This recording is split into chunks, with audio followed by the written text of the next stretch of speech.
ជំរាបសួរពុកម៉ែបងប្អូនថ្ងៃនេះនាងខ្ញុំមករៀបរាប់អត្ថប្រយោជន៍មើមដំឡូងទ្វារមើមដំឡូងទ្វារជាប្រភេទបន្លែដើមដែលមានរសជាតិឆ្ងាញ់និងសម្បូរទៅដោយសារធាតុចិញ្ចឹមសំខាន់ជាច្រើនសម្រាប់ទ្រទ្រង់សុខភាព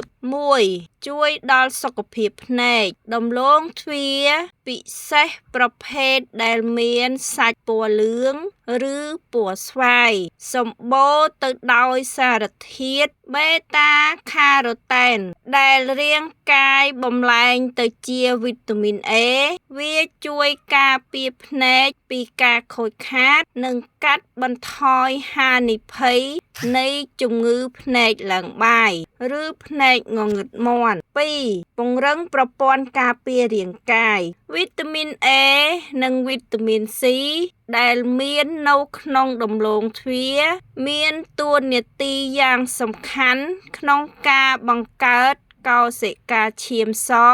និងពង្រឹងប្រព័ន្ធអង្គាគរដើម្បីប្រយុទ្ធប្រឆាំងនឹងជំងឺឆ្លងផ្សេងៗ 3. ជួយដល់ប្រព័ន្ធរំលាយអាហារដំឡូងទ្វារសម្បូរទៅដោយសរសៃ Fiber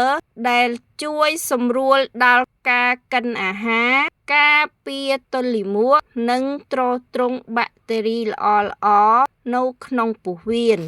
4. ជួយគ្រប់គ្រងកម្រិតស្ករក្នុងឈាមទោះបីជាដំឡូងទ្វារ